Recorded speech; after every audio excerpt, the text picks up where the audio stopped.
so overwhelmed. And my poetry is in English. So those of you who could relate to it, give me cheers. Guys, before I start, let me ask you a question. How many of you feel that sometimes our own mind becomes our worst enemy? Great. So it is a poem based on that, and that's how it goes. The name of my poem is A Winged Bird. I was born free. I knew that the sky was my nest, but I didn't have wings.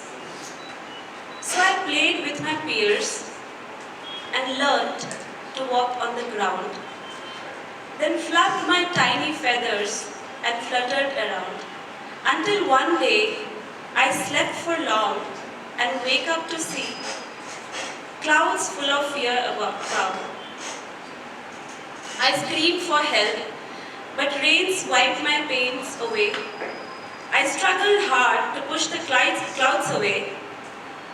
Thenceforth, the sun shone, and my ignorant eyes opened to see that I was only dreaming and caged by my own mind.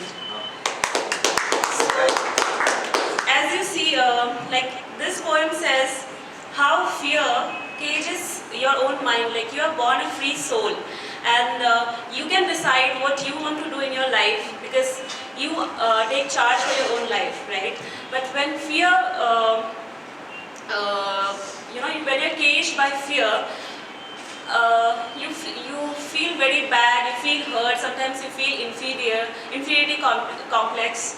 And how many of you have faced fear sometime in your life and then you thought, I should not have feared for that, or I should have got rid of that fear that day so that certain things wouldn't have happened. How many of you have faced that? Everyone.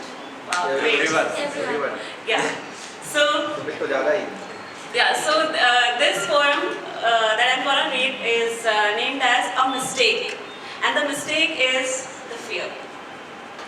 I lived in a surreal world, holding the cumbersome weight of fear in my heart, to be manipulated, to be alienated, to be abandoned, to be accepted with love or care, for being different from others.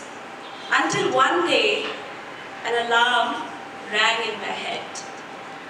It was the voice of my subconscious self that was stuttering hard to say that living in that space had actually shattered me to nothingness.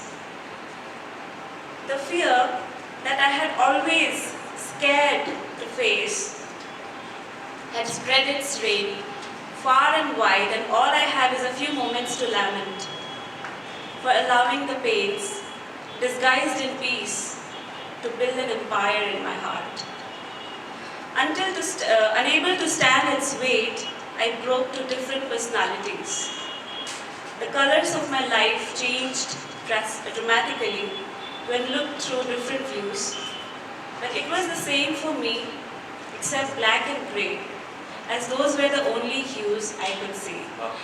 So, those of you who fear or who face fear or who think that or who feel that fear cages you, I would say this: please don't let that fear dominate your mind. Be free, be the person you are, and that's all. Thank you.